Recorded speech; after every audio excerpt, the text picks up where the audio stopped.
είμαι σε αιματηρή δίαιτα από τη Δευτέρα. Σήμερα από το πρωί έχω φάει όλο και όλο ένα φρούτο. Τι φρούτο? Ένα καρπούζι.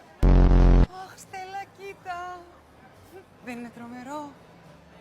Ναι, είναι.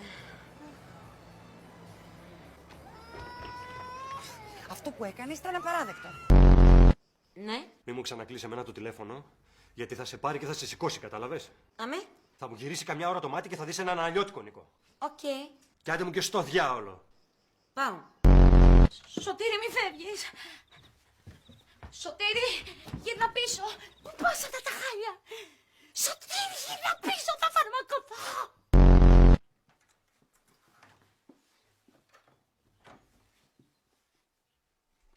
Καλημέρα, κοιμήθηκα στις Χρυσούλες για το βράδυ. Ήρθα να ξαπλώσω και σε είδα να κοιμάσαι έτσι απλωμένος. Ξέρεις πως απλώνεις, σαν χταπόδης και 2 μέτρα ζωή να έχεις. Οπότε σε λυπήθηκα να σε ξυπνήσω και λέω που να πάω. Δεν πήγα στον ξενώνα γιατί ξένη είμαι και έτσι κατέληξα στις Χρυσούλες. Μαυρονύπρο κάναμε, τέλος πάντων. Ροχαλίζει και αλβανικά, μην τα συζητάς.